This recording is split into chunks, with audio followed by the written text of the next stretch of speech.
37 masalah populer halaman 9. Ulama mazhab Syafi'i menganjurkan talqin dan duduk di sisi kubur bagian kepala membaca. Halaman 181, dilarang duduk di kubur. Apa ini tak kontradiksi Pak Ustadz? Ini Ustadz Somad ini nulis buku dia sendiri tak paham. Katanya di halaman 9 boleh duduk di sisi kubur. Di halaman 181 tak boleh duduk di atas kubur. Ini kubur. Yang di sisi kubur itu mana? Nih sisi itu ini. Ini paksa belajar bahasa Indonesia kita 2 SKS. Yang disebut baca Quran di sisi kubur, nih mana kepalanya? Nih baca Quran di sisi kubur. Yang tak boleh duduk itu mana? Di atas. Duduk dia di atas kepala. Mak mohon maaf ya aku duduk di makam mak ni baca. Itu yang tak boleh. Di ayyajlisa ahadukum ala jamratin minan nar, kalian duduk di atas bara api neraka, wa tuhriqu siyabahu, api neraka itu membakar bajumu sampai tembus ke tulangmu, ke kulitmu, lebih baik daripada kau duduk di atas kubur. Duduk di atas kubur. Adapun di samping kubur, kita ziarah di samping kubur, tak jadi masalah. Makanya pemakaman bapak-bapak, ibu pengurus BSKN, tanah makam itu jangan sampai jalan itu digali. Ini banyak pemakaman di Pekanbaru yang sudah padat, itu tak ada jalan lagi. Akhirnya orang kalau ziarah menginjak makam. Berziarah sunat, menginjak makam haram. Maka saya kalau diajak ziarah sampai menginjak makam, saya tegak aja di samping ini. Kenapa? Ziarah sunat, menginjak haram. Gara-gara mau yang sunat mengharam, haram. Habis pahala kita. Apa solusi supaya anak sholat berjamaah berkurang ributnya? Kalau di Islamic Center Rokan Hulu diangkat satu orang pakai jubah hijau panjang, pakai rotan besar, Satpol PP masjid. Saya tanya, Pak itu untuk mukul anak? Enggak, mukul lantai Pak Ustaz. Kalau anak itu dipukul datang ayahnya bawa perang panjang nanti. Jangan ribut. Nah, kita tak bisa buat Satpol PP, cari yang badannya agak besar SMP. Nah, tengok adik-adik nanti ya. Boleh. Bagaimana hukum menghidupkan tape lagu Islami di masjid? Hari Jumat mau gotong royong pagi Ahad diputar. Barakallahu lakuma wa baraka alaikuma wa jama'a bainakuma fi khair. Tak salah. Bila Israel tak salah. Tapi kalau yang diputarnya lagu Ya Asmar Latin Sani, itu jangan diputar lagi. Ya Asmar Latin Sani itu kata orang lagu agama. Ya Asmar, wahai yang hitam manis, Latin Sani, janganlah kau lupakan aku. Ya Asmar Latin Sani bukan lagu Islam. Ya Asmar Latin Sani, oh my black sweet, don't forget me. Habbina ba'dina fil hawa sawa. Habbina itu lagu Mesir.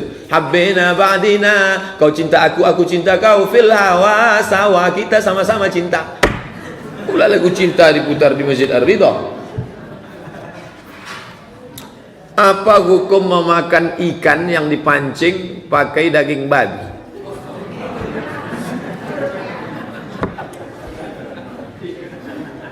Mulut ikan itu basah. Ini pertanyaan ini mau ngetes saya. Jadi kalau saya mau marah, jangan tanya ini. Tapi karena mau ngetes ilmu saya jawab. Daging babi itu basah, mulut ikan itu basah. Kalau jumpa basah sama basah, maka tak disama. Maka dalam keadaan basah itu, tangan orang yang memancing itu pun basah. Keluarkan babi itu, buang, ikan itu masak, tak perlu disama karena basah sama basah. Tapi kalau sampai dia ke darat, penjual ikan mengatakan nampak daging merah di dalam. Ini ikan ini tadi kalian pancing pakai apa? Pakai babi, kering sudah. Maka disamalah ikan itu, disiram pakai 7 kali air, salah satunya bercampur tanah. Masukkan tanah liat ke dalam, goncang. Siramkan ke ikan itu, bersihkan dia. Itu kalau mau masalah mancing. Tapi tak usahlah pakai daging babi, banyak daging lain lagi. Bagaimana hukum salaman dengan guru dosen yang perempuan? Adakah bedanya yang masih muda dengan yang tua? Saya tamat dari Madrasah Aliyah Nurul Falah Air Molek Indragiri Hulu tahun 1996. Pas tahun 2016, 20 tahun saya tamat, kami kumpul semua acara Maulid Nabi. Jumpa sama ibu-ibu guru, tak saya salam. Assalamualaikum Bu, sehat Bu. Bahwa dia tersinggung saya begini, itu urusan masing-masing. Karena saya tahu dalam hadis disebutkan li ayyut'ina ala ra'si ahadikum, ditusukkan paku dari api neraka ke kepala kamu. Paku api neraka yang merah menyala ditusukkan ke kepala kamu khairun, lebih baik min antamus sayada mara'atin la tahillu lahu, daripada kalian sentuh tangan perempuan yang tak halal. Itu sikap saya ke guru saya. Tangan guru saya tak saya pegang. Adapun dengan mahasiswi, ustaz tu gurunya tak dipegangnya. Kalau mahasiswi saya tengok dipegangnya juga. Datang mahasiswi ngulurkan tangan. Ustaz, terima kasih ya udah ngajar kami 16 tatap muka. Awak baru balik dari Maroko, masih muda lagi, belum nikah. Jangan sampai tak salam sama sekali. Tentu dia tersinggung, malu, merah mukanya. Ini salam saya dapat dari India. Namaste. Namas artinya ibadah, sembah. Namas, sembah. Kita tak menyembah manusia, haram. Tapi kita mengatakan, jangan, tak boleh salaman. Ustaz Somad tuh ngomong aja tuh di ceramah di Masjid Ar-Ridha. Kemarin saya tengok dia di Masjid Riyadul Jannah di Kali Putih, dipegangnya tangan ibu-ibu. Itu makcik saya. Itu adik mak saya. Jangan salah fitnah nanti. Makcik saya pegang tangan. Ini tentang masalah. Balik saya ke kampung, jumpa kawan-kawan mak saya dulu. Sudah tua. Pas balik kampung bulan puasa mau ziarah, lah anakku Abdul Somad yang dulu lucu. Abdul Somad, apa kabar? Udah mengulurkan tangan, tiba-tiba saya katakan, ditusukkan api neraka ke kepalamu. Tentu sedih dia, bisik-bisik dia, ini Somad ini udah ikut ISIS nampaknya. Kau makcik-makcik kawan-kawan mak saya dulu saya pegang tangannya. Tapi dia sudah tua. Laisat mahallan lisyahwah, tidak mas 100 bayar 120 riba. Uang dengan barang tak riba. Karena sahabat Nabi membeli budak. Dulu budak itu dibeli diangsur dengan gandum 3 tahun, 4 tahun, 7 tahun. Barirah. Dalam hadis riwayat Barirah itu tentang transaksi membeli budak dengan angsuran bertambah harganya. Saya mau tertulis Pak Ustadz, ketik di Google Somad Moroko spasi kredit. Dapat tulisan, nanti lengkap saya tuliskan.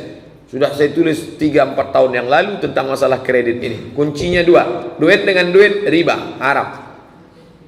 Ustadz ini kita hati ke hati Ustadz ya, tak usah bicara hukum. Ustadz pernah tak minjam duit ke bank? Tak pernah. Jadi gimana Ustadz beli mobil? Saya minjam duit dengan pinjaman tanpa bunga. Kemana? Amak Bank. Amak Ambo. Mak, pinjam duit dulu, aku mau beli mobil. Ini nih, nanti kau bayar ya. Cuman kadang bunganya lebih mahal pula dari bank lagi. Tak berbunga. Mak saya kalau saya pinjam duit tak berbunga. Banyak duit dia, banyak simpanan. Saya suka musik. Apa boleh saya menyanyikan lagu-lagu yang bernapaskan Islam dari Roma Irama atau menyanyi lain lagu judi? Bagus. Judi. Apalah salahnya? Di mana letak haramnya? Buka buku fikih musik, judulnya cari di toko buku. Nanti hari libur nih cari toko buku fikih musik. Fikih salat udah, fikih zakat udah, fikih musik. Yang menulisnya Syekh Yusuf Qaradawi. Yusuf Qaradawi, Ikatan Ulama Sedunia, dia ketuanya, masih hidup di Qatar, umurnya lebih 90 tahun. Maka dalam fikih musik dijelaskan, kalau baik baik, kalau tak baik tak baik. Mana musik yang tak baik itu Pak Ustaz? Keong Racun, Kucing Garong, Cinta Satu Malam, Kabi Kaci Kabigam, Kucu-Kucu Hotahe. Hafal juga Pak Ustaz. Bolehkah mengqadha yang sudah bertahun-tahun tinggal? Pertanyaannya, bolehkah mengqadha yang sudah bertahun-tahun tinggal? Bukan bolehkah, wajibkah? Kalau boleh, boleh, tak boleh. Ini bukan boleh, wajib mengqadha yang masa muda dulu tinggal. Kapan akil balik? Umur 10. Kapan mulai salat? Umur 20. Berapa tahun tak salat? 10. Qadha, ganti. Bagaimana caranya? Habis zuhur nanti qadha. Usolli fardhu zuhri 4 raka'atin qadha'an. Habis asar usolli fardhu asri 4 raka'atin qadha'an. Habis maghrib usolli fardhu maghribi 3 raka'atin qadha'an. Berapa lama? Selama solat itu tinggal 10 tahun. Ganti 2016, lunas 2026. Begitu dalam kitab Al-Fiqhul Islami wa Adillatuh. Saya tak percaya Ustaz Somad. Carikan ustaz lain. Ketik di Google Sarwat Qadha. Sarwat Qadha. Ustaz Sarwat LC, alumni Lipia Jakarta, menulis tentang solat qadha lengkap. Sarwat Qadha. Saya tak percaya alumni Mesir. Itu alumni Lipia, murid dari doktor-doktor dari Saudi Arabia, tentang solat qadha. Wajib diqadha. Solat menurut 4 mazhab Hanafi, Maliki, Syafi'i, Hambali. Saya menyampaikan solat qadha ini sudah lama. Pertama kali pulang saya sampaikan di Masjid Akramun Nas. Difitnah orang saya. Dia ngomong di radio, kata dia Somad itu sesat, menyampaikan hadis palsu. Datang jamaah ngasih rekamannya ke saya MP3. Coba Ustaz dengar baik-baik. Somad itu sesat, menyampaikan. Saya tak mau berkelahi. Saya tulis makalah lebih kurang 50 halaman. Saya beri ke Dr. Saidul Amin, pimpinan Muhammadiyah. Ustaz, nih kasih ke orang, namanya tak boleh sebut, menjaga kode etik jurnalistik. Kasih kesimpulan, ini rekaman MP3 dia, sudah mengatakan saya sesat. Kalau saya jahat, saya pekarakan dia nih. Bisa dia nih. Saya polda kan bisa dia nih. Tapi saya tak mau, ini cerita Ustaz sama Ustaz. Saya mau dudukkan sama dia. Nih, sudah saya kasih setahun yang lalu, sampai sekarang tak ada jawaban. La salam wala kalam.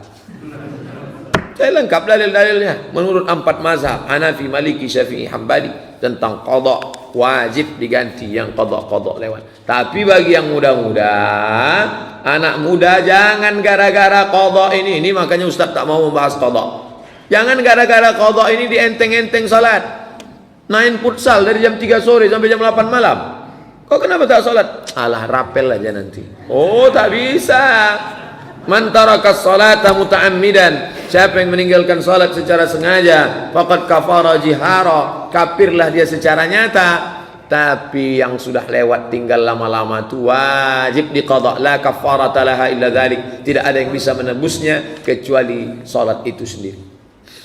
Berwuduk dalam keadaan berhadas besar, apakah sah wuduknya? Maaf cakap. Segan saya menyampaikan ini kepada makcik, pakcik, orang tua. Tapi karena masalah ini masalah fikih, masalah hukum, saya sampaikan.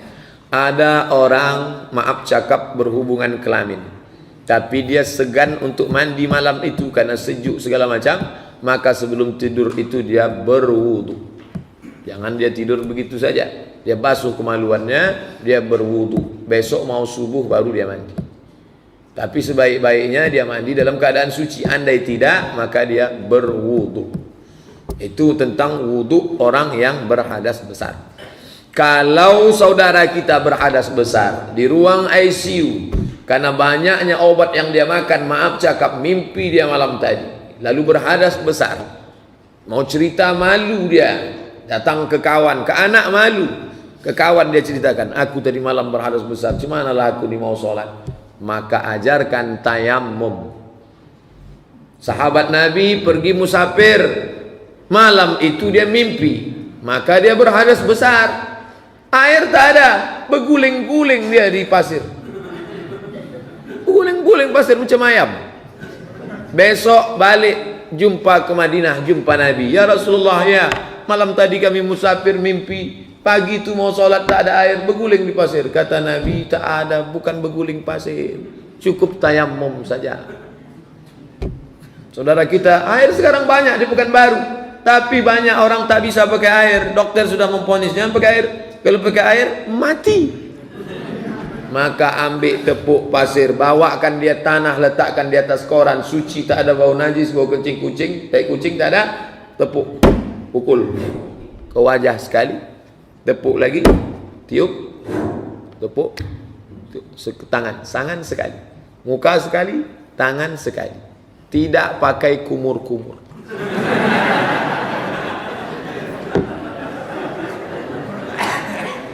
Tepuk sekali ke wajah sekali.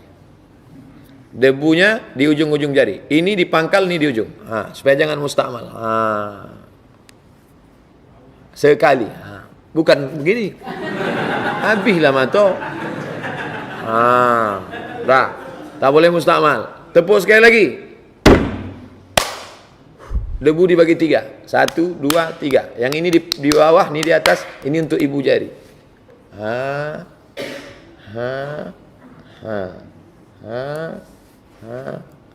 Mazhab Syafi'i. Tapi kalau di tangan tu banyak kabel, tak bisa, pakai pergelangan saja. Mazhab Maliki. Cukup. Jangan sampai tak solat dia. Arahkan ke arah kiblat. Jiwanya gonjang-ganjing, setan datang mengintai saudara kita, makcik kita, bahkan mungkin diri kita, suami, anak, istri. Ingat, perhatikan ibadah. Jangan sampai dia rusak di akhir umur, tak dapat husnul khatimah. 1 tayamum, 1 solat. 1 tayamum, 1 solat. Beda dengan wudhu. 1 wudhu bisa 10 solat. Asal jangan terkentut saja. Apa hukum pakai behel kalau memang gigi itu tak layak? Tak layak. Senyum dia, pingsan kita menengok. Gitu. Merubah yang tak layak menjadi layak boleh. Merubah yang tak normal menjadi normal boleh. Maka maaf cakap, boleh operasi bibir sumbing. Karena tak normal menjadi normal boleh. Yang sudah normal di otak-atik menjadi abnormal tak boleh. Hadis riwayat Abdullah bin Mas'ud. 5 dilaknat Allah. La'anallahul washimat, tukang buat tatu. Wal mutashimat, minta buatkan tatu. Wal mutanammisat, mencabut alis, mencabut, mencukur. Wal mutafallijat, mengotak-atik gigi, merapatkan, menjarangkan, memotong. Orang makin tua, gigi makin memanjang. Maka bagaimana supaya dulu orang tak ada tanda KTP, tak ada, tak tahu lahir. Kalau mau nikah cuma tengok gigi. Maka bagaimana supaya menipu? Potong. Dipotong. Macam mana kau tengok calonku tadi? Pendek ku tengok giginya. Padahal setengah dipotong. Wal mughayyirat lil husni, merubah ciptaan Allah, mempercantik. Orang yang pernah sekali mempercantik diri, dia akan merubah terus. Operasi sini, operasi sini, operasi sini, operasi sini, operasi sini. Setan punya kerja. Nauzubillah. Sewaktu salam ke kanan, akhir rukun solat, aku menelentangkan tapak kanan. Begitu juga waktu salam ke kiri, telapak tangan diusapkan dari hidung sampai ke dagu. Apakah aku lakukan sudah lama karena orang tuaku begitu? Apakah ada dasarnya?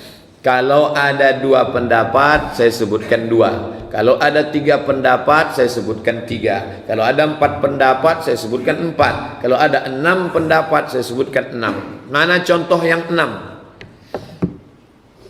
Allahu Akbar. Allahu Akbar. Allahu Akbar. Allahu Akbar. Allahu Akbar. Allahu Akbar. Mazhab Syafi'i 2, antara pusat dengan dada 1, di sebelah kiri riwayat Ibnu Khuzaimah 2. Mazhab Maliki 2, di atas pusat 1, lepas 1. Mazhab Hanafi dengan Hambali 1, di bawah pusat. Pendapat Syekh Albani di atas pusat. 6 pendapat. 1, 2, 3, 4, 5, 6. Tapi yang saya amalkan 1. Saya tetap pakai mazhab Syafi'i. Di atas pusat, di bawah dada. Allahu Akbar. Ini contoh yang 6 pendapat. Contoh yang 3 pendapat, meletakkan tapak tangan di atas 1. Allahu Akbar. Tempel saja. Yang kedua, menggenggam alal wasri, ujung kelingking, ujung ibu jari. Allahu Akbar. Pendapat ketiga, dipangkal lengan. Ni lengan, pangkal. Allahu Akbar. 3, 1, 2, 3. Yang tak ada, itu tak ada. Nah, itu cara saya menjelaskan. Kalau ada 3 saya sebut 3, kalau ada 5 saya sebut 5, kalau ada 6 saya sebut 6. Nah, tentang masalah membuka, berapa pendapat? 1 pendapat. Tentang masalah membuka, 1 pendapat. Assalamualaikum warahmatullahi. Assalamualaikum warahmatullahi. Tak buka. Jamaah Malaysia datang ke Pekanbaru. Waktu di Pekanbaru mereka segan bertanya, takut orang Pekanbaru tersinggung. Waktu saya datang ke Kuala Lumpur baru mereka tanya, Ustadz, waktu kami di Pekanbaru kami tengok banyak orang buka, mana dalilnya Pak Ustadz? Saya bilang tak ada. Lalu datang dari mana? Wallahu a'lam bishawab. Maka tentang buka tangan salam tak ada 2, 3, 4, 5, 6 pendapat, tunggal 1 pendapat. Assalamualaikum warahmatullahi. Assalamualaikum warahmatullahi. Tentang masalah mengusap wajah, hadis riwayat Sunan Tirmizi, Nabi tak pernah menurunkan tangannya. Nabi kalau ngangkat tangan berdoa, Nabi tak pernah menurunkan tangannya illa yamsaha bihima wajhahu, sebelum turun dia usap wajahnya. Subhanarabbika rabbil izzati amma yasifun wa salamun alal mursalin walhamdulillahi rabbil alamin. Setiap dia menurunkan tangannya, diusapnya dulu wajahnya, baru turun. Nah, hadis ini dhaif. Bagi orang yang melarang mengusap wajah, kenapa kau usap wajah? Hadis ini dhaif. Dijawab oleh Al-Hafiz. Al-Hafiz artinya hafal 300.000 hadis. Ibnu Hajar Al-Asqalani dalam kitabnya Bulughul Maram min Adillatil Ahkam, kitab fikih. Apa kata dia dalam Bulughul Maram? Hadis tentang mengusap wajah setelah berdoa memang dhaif. Tapi karena jalur riwayatnya banyak, maka naik derajatnya menjadi hadis hasan. Berapa level hadis itu? 4. Paling tinggi sahih, di bawah sahih hasan, di bawah hasan dhaif, di bawah dhaif maudhu', palsu. Maka hadis tentang mengusap wajah dhaif, tapi karena jalurnya banyak naik menjadi hasan. Artinya apa? Boleh diamalkan. Nah, tentang orang yang tadi habis sholat, habis itu dia usap wajahnya. Kenapa dia usap wajahnya? Saya tak tahu. Karena tak tahu saya tanya. Saya takut nyalahkan orang. Kenapa kalian usap wajah kalian? Saya habis berdoa Pak Ustaz. Habis berdoa kan usap wajah. Mana doanya? Fil alamina innaka hamidum majid. Allahumma fir lima qaddamtu wa ma akhartu wa ma asrartu wa ma a'lantu wa ma asraftu wa ma anta a'lamu bihi minni antal muqaddim wa antal muakhiru la ilaha illa anta subhanaka inni kuntu minaz zalimin. Allahumma inni a'udzubika min azabi jahannam wa min azabil qabri wa min fitnatil mahya wal mamat wa min syarri fitnatil masihid dajjal. Assalamualaikum warahmatullahi. Itu doa apa tak doa? Doa. Habis berdoa kan ngusap wajah. Kata dia, itulah dalil kami. Tapi saya tak pakai. Saya tak pakai itu. Karena dalam hadis yang tadi mengusap wajah itu, saat berdoa itu tangannya menampung. Habis menampung baru. Waktu tadi itu ada tangan menampung. Kecuali dia menampung. Allahumma fir lima qaddamtu wa ma akhartu wa ma asrartu. Tak ada. Belum pernah saya nengok orang solat mengangkat ini. Jadi pengambilan dalilnya terlalu panjang. Oleh sebab itu saya salam tetap 1 periwayat. Habis itu saya tak mengusap wajah. Setelah selesai berdoa baru saya mengusap wajah. Itu penjelasan detail sedetil-detailnya. Ya? Yang mana? Dalam kunut. Nah, dalam masalah kunut, mana yang afdal? Dijawab oleh Imam Nawawi dalam kitabnya Al-Azkar. Kata Imam Nawawi tentang masalah doa kunut, Al-Azkar 3 pendapat. Yang pertama, diangkatnya lalu diusapnya. Yang kedua, diangkatnya lalu kemudian tidak mengusap. Yang ketiga, tidak dia mengangkat, dia mengaminkan saja dan tidak mengusap. Pertama, diangkat. Allahumma hdina fi man hadait sampai akhir. Wa sallallahu ala sayyidina Muhammadin nabil ummi wa ala alihi wa sahbihi wa baraka wa sallam. 1. Yang kedua, wa sallallahu ala sayyidina Muhammad nabiyil ummi wa ala baraka wa sallam, tidak mengusap. Yang ketiga, dia tak mengangkat dari awal, hanya mengaminkan. Allahumma hdina fi man hadait, amin. Wa afina fi man afait, amin. Dia tetap mengaminkan, dan di akhir dia tidak mengusap. Nah, dari tiga pendapat ini kata Imam Nawawi dalam Al-Adhkar, mana yang kuat? Mengangkat, tidak mengusap. Tetap angkat dan tidak mengusap. Tapi kalau ada kawan sebelah mengusap, tetap masuk dalam tiga pendapat. Tapi saya tak mengusap. Menyapu kata orang Melayu. Wajah disapu. Datang orang Jawa, tak tahu dia wawakannya sapu. Mengusap. Ustadz, apa hukumnya membaca Yasin beramai-ramai? Membaca Yasin beramai-ramai namanya qiraatul idarah. Kata Imam Ibnu Taimiyah, la ba'sa bih, la tidak ba'sa apa-apa, la ba'sa ora opo-opo, ndak ba'a, la ba'sa bih. Menurut Imam Nawawi, membaca Quran bersama-sama mustahab, dianjurkan karena bangkit semangatnya. Kalau sendiri, Bismillahirrahmanirrahim. Bismillahirrahmanirrahim. Bapak kalau pergi ke Maroko sebelum sholat Jumat, baca Quran 1 jam bersama-sama. Semua masjid Maroko. Nanti kalau pergi ke Maroko, tengok baca Quran. Itu bukan lebay kampung kita yang membuat. Yang ketiga pendapat Imam Al-Buhuti. Saya suka pendapat Al-Buhuti. Ini saya pilih. Apa kata dia? Kalau bacaannya sama, bagus. Tapi kalau bacaannya tak sama, makruh. Karena orang yang bacaannya tak bagus, dia tak tahu kalau dia salah. Orang yang bacaannya tak betul, dia tak tahu kalau dia salah. Karena semua suaranya satu. Dia mulutnya bergerak. Ujung-ujungnya turja'un, fayakun. Boleh tak main rebana dalam masjid? Ibu-ibu rebana, kelempang, selamat datang wahai Pak Wali, la la la la la la la. Itu lagu tak cocok. Selamat datang wahai Pak Wali, kata dia. Kata backing vokal, la la la la la la la. La la itu kan jangan. Nah, tentang masalah ini dua pendapat. Tadi janji Ustadz kalau ada dua sebut dua, tak boleh dua sebut satu, tak amanah. Itu pengkhianat ilmiah namanya. Pendapat yang pertama mengatakan tak boleh ada rebana dalam masjid. Dalilnya apa?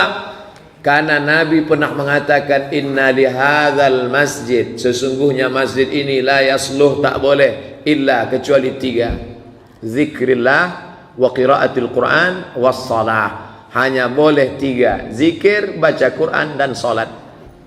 Kalau gitu tak boleh ceramah. Ceramah ini masuk majlis zikir. Zikir, baca Quran, salat. Yang lain tak boleh. Ini dalil orang yang mengatakan tak boleh. Tak boleh berbana sama sekali.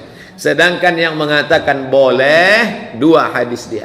Yang pertama, a'linu hazan nikah. Umumkanlah nikah, jangan diam-diam. Waj'aluhu fil masajid. Buatlah akadnya di masjid. Wadribu alaihi biddufuf, pukulkan gondang. Tengok, tiga sepaket. A'linu hadzan nikah, umumkan nikah depan orang banyak. Waj'aluhu fil masajid, buat di masjid.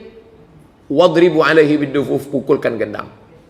Nabi di situ tak ada memotong.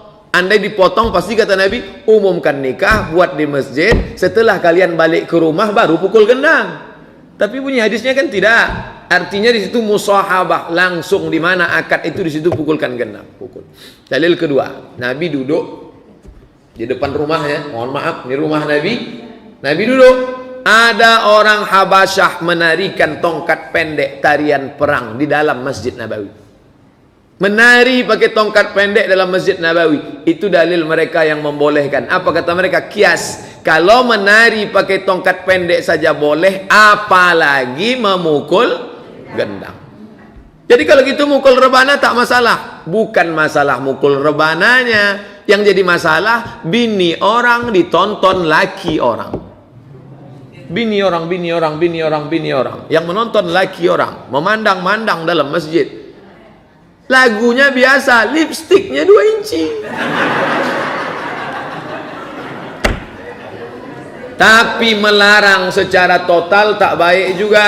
Ibu-ibu nih kalau dia rebana, jadi saya win-win solution jalan tengah. Ibu-ibu yang punya grup rebana, nanti acara malam maulid Isra Mi'raj Nuzul Quran mau ditampilkan, silakan, tapi di emperan masjid. Suaranya supaya apa? Siar supaya orang tahu. Kelempang, apa itu? Ada acara di masjid. Oh, buat emperan. Ibu berapa grup? Grup itu untuk apa? Nanti ada mengayun anak. Sallallahu ala Muhammad sallallahu alaihi wasallam. Grup marhaban, grup barzanji, grup nasyid, bagus. Anak-anak kita dididik untuk apa? Menandingi keong racun kucing garam. Ini tentang masalah. Boleh tak baca Quran dalam hati Pak Ustadz? Ini namanya Quran silent. Baca Quran yang paling bagus itu tilawah. Tilawah itu bersuara, berbunyi. Kalau tak bersuara, tak berbunyi, bukan tilawah namanya. Mutola'ah.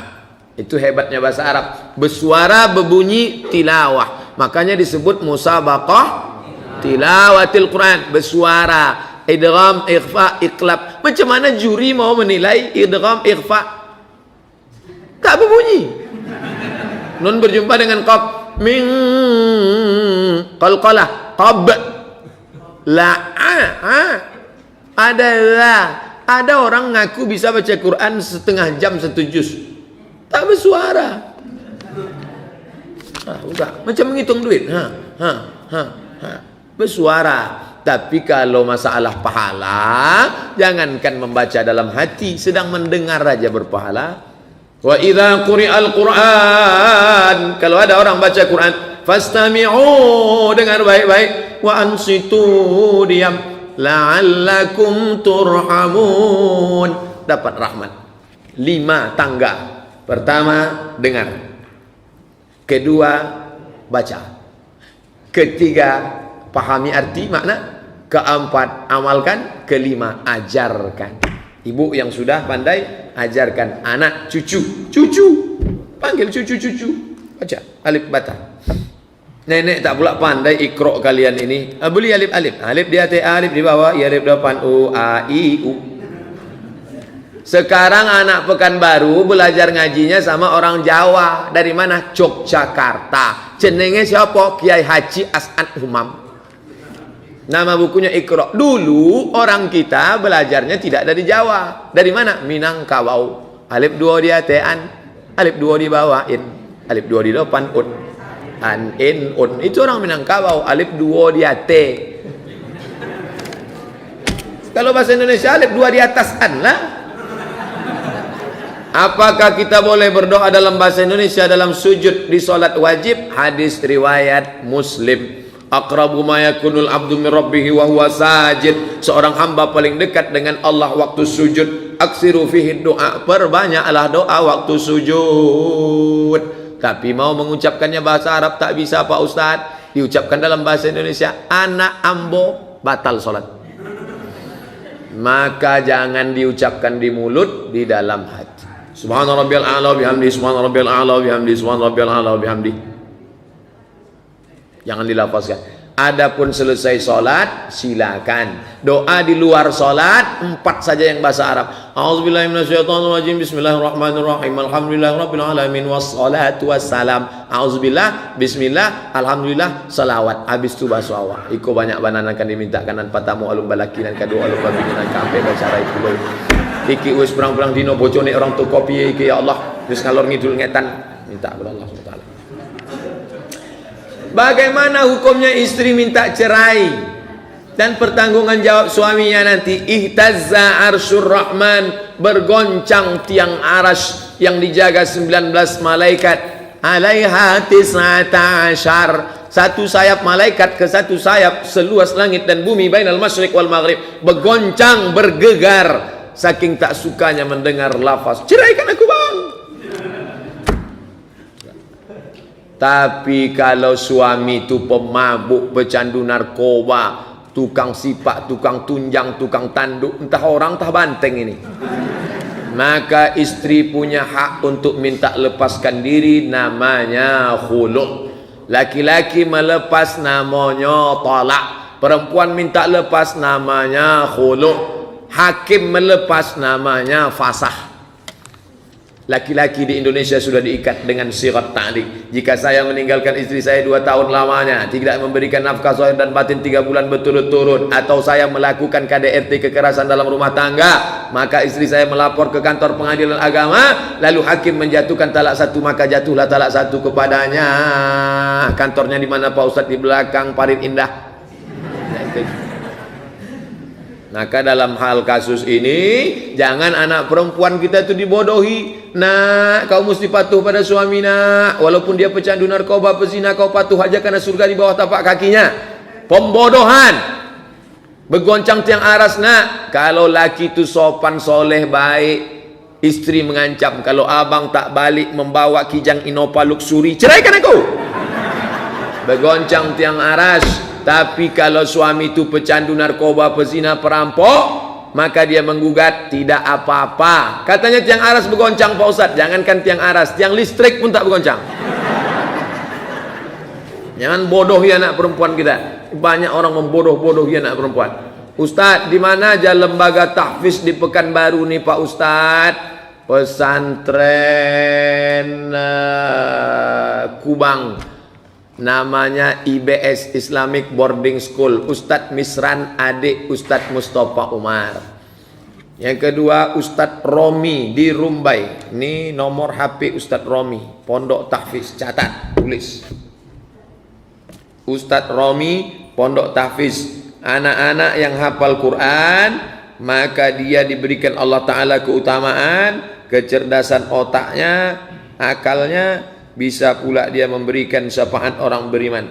Ustadz Romi, nomor WhatsApp 0823 8557 4657. 0823 8557 4657. Rumbai tahfiz, hafal 30 juz. Di kepalanya itu 30 juz. Tinggal klik aja, klik Al-Baqarah muncul, klik Al-An'am muncul, klik. Bukan macam kita, klik Al-Baqarah, kul wallah juga keluar. Ustaz, kita sebagai makmum sholat, Al-Fatihah afdalnya kapan? Sebagai makmum perlu tak baca Al-Fatihah? Kata mazhab Hanafi, makmum tak perlu baca Fatihah, diam saja. Pendapat satu. Kata mazhab Maliki, kalau solatnya jahar, makmum tak perlu Fatihah karena telinganya sudah mendengar bacaan imam. Tapi kalau solat zuhur, asar baru dia baca Fatihah. Saya pakai mazhab yang ketiga, mazhab Syafi'i. Tetap baca Fatihah makmum. Tadi saya baca Fatihah. Kapan? Dua pendapat. Nah, tentang kapannya dua pendapat. Pertama, selesai waladhdallin. Waladhdallin. Amin. Bismillahirrahmanirrahim. Alhamdulillah rabbil alamin arrahmanir rahim maliki yaumiddin. Iyyaka na'budu wa iyyaka nasta'in. Ihdinas siratal mustaqim. Siratal ladzina an'amta 'alaihim ghairil maghdubi 'alaihim waladdallin. Amin. Pas 15 detik. Saya hitung, tengok jam. Jadi kalau ada orang mengatakan, kalau baca Fatihah setelah imam tak sempat lah Pak Ustaz. Apa pula tak sempat 15 detik? Kecuali imam tu ayatnya pendek, betul? Nun, Allahu Akbar. Belum pernah saya dengar imam baca nun, Allahu Akbar lagi. Cara yang kedua, ikuti bacaan imam. Ini cara kedua. Bismillahirrahmanirrahim. Alhamdulillahi rabbil alamin Ar-Rahmanir Rahim. Setelah imam baca, dia tak baca lagi karena dia sudah mengikuti bacaan imam. Begitu cara membaca menurut mazhab Syafi'i. Dua, apakah meminta ruqyah itu dilarang Pak Ustaz? Soalnya ada acara ruqyah masal. Minta ruqyah tak dilarang. Mana dalilnya? Sahabat kena musafir, mau numpang di rumah kepala suku. Kepala suku numpang kami, tidak bisa numpang, pergi sana, pergi. Pergilah mereka. Begitu dah tengah jalan, datang utusan kepala suku menjemput. Kemari, kenapa? Kena kala jengking kepala suku. Balik mereka, dibacakannya Al-Fatihah, ditiupkannya ke air, disiramkannya, diminumkannya, sehat.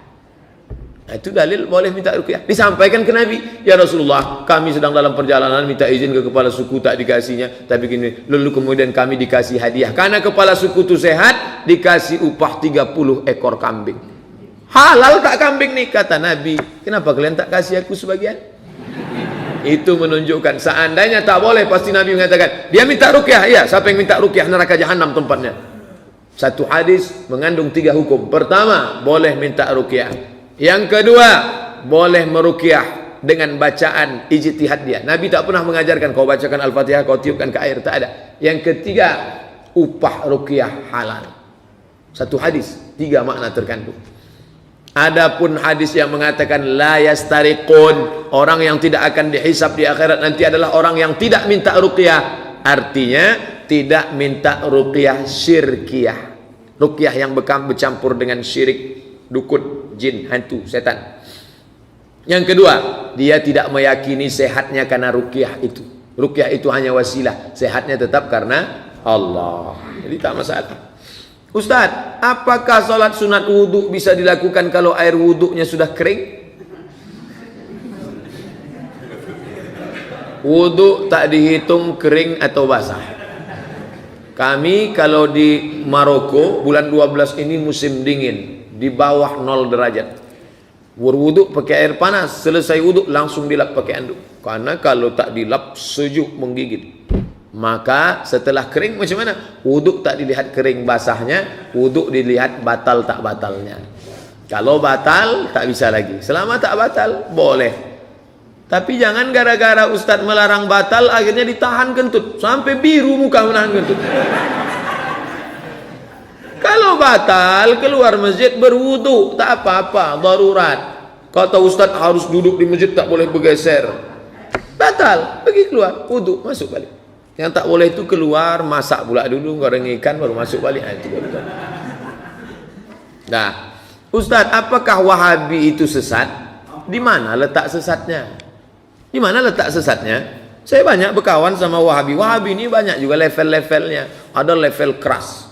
Menengok pun tak mau. Assalamualaikum. Waalaikumsalam. Seram. Ada level yang lunak. Baik. Malah dia merekomendasi. Bila anda ingin keluar dari kotak kecil, jangan sampai picik, maka bacalah buku Abdul Somad, 37 masalah populer. Ustaz Abdullah Hadrami, salafi dari Malang. Garis lunak. Ada garis keras, ada garis tengah, ada garis lunak. Ini jangan main pukul rata. Sesat ini Pak Ustaz. Di mana sesatnya? Yang suka membid'ah-bid'ahkan yang tak bid'ah, itu hati-hati. Ketika kita katakan, hei pelaku bid'ah, padahal perbuatan itu tak bid'ah, maka kita otomatis mengatakan, hei penghuni neraka. Karena bid'ah sama dengan dhalalah. Kalau tak sepakat ulama itu bid'ah, tak boleh kita katakan bid'ah. Ustaz, jadwal kajian Ustaz yang siang di mana saja? Soalnya kawan banyak yang tak bisa keluar malam. Siang saya pun jarang pula keluar datang. Jadwal saya hari Rabu di Ar-Rahman, tapi sudah 4 kali tak datang, absen. Sibuk itu, sekarang mengawas ujian 2 kali tak datang. Jadi datang sajalah subuh Sabtu di Bagi yang tak bisa datang melalui streaming www.facebook.com, buka di situ Ustaz Abdul Somad, ada streamingnya. Pahala streaming insya Allah beda-beda tipis dengan yang lain. Asal jangan sholat berjamaah streaming, itu tak boleh. Usolli fardhu subhi raka'ataini streaming lillahi ta'ala. Oh, tak. Dengar pengajian streaming tak apa-apa. Ustaz, kata Ustaz Zakir Naik, orang murtad tak harus dibunuh. Gimana tuh Pak Ustaz? In sahal hadis fahuwa mazhabi. Kalau ada hadis sahih, campakkan pendapatku, kata Imam Syafi'i. Jangankan pendapat Zakir Naik, pendapat Syafi'i pun campakkan kalau ada hadis sahih. La yahillu damu mri'in muslim illa bi ihdas salas. Kertas terakhir. Tidak halal darah orang muslim kecuali 3. Ad-nafsu bin nafsi, pembunuh pancung kepalanya. As-sayyibu zani, pezina, rajam sampai mati. Kalau dia sudah nikah berzina, rajam sampai mati. Yang ketiga, at-tariku lidini, orang yang murtad hukumnya pancung.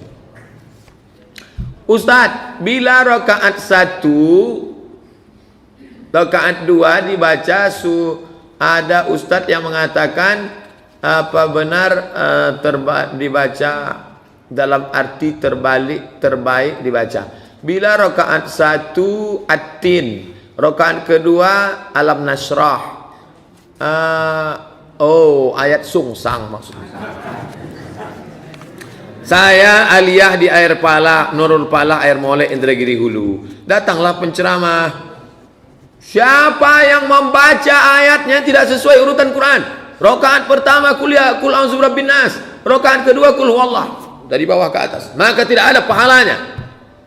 Dia datang dari Sulawesi Selatan, orang Bugis. Tidak ada pahalanya. Tak disebutnya dalam kitab apa. Saya mau bertanya, malu, awak masih anak sekolah waktu itu.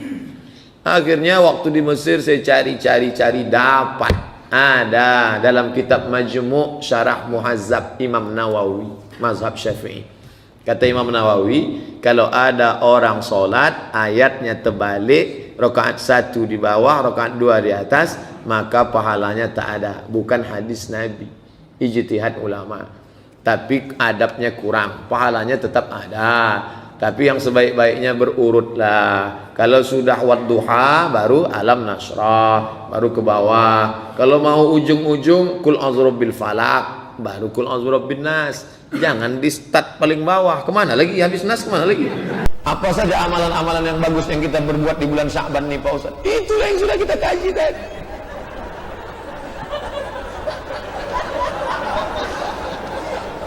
Banyak-banyak puasa.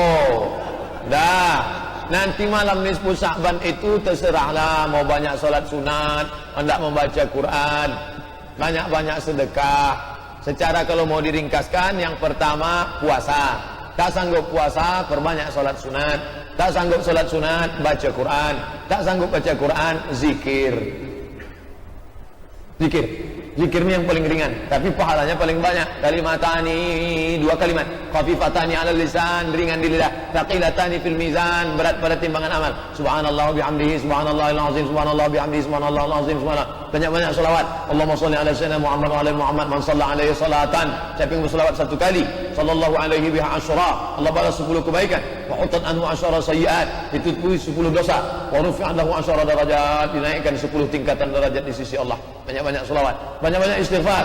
Astagfirullahaladzim, astagfirullah. Berapa Pak Ustaz? Beli tasbih yang 100, di ujungnya ada 10 mata, 1000. Tasbih 1000, zikir 1000, selawat 1000, perbanyak 1000. Subhanallah bihamdihi, subhanallahil azim, subhanallah bihamdihi, subhanallah. Apa dalilnya? Ustaz ini 1000, apa dalilnya? Abu Hurairah sebelum tidur malam memetik tasbih 1000. Itu dalil boleh menetapkan 1000, 2000, 3000. Tak ada hal larangan.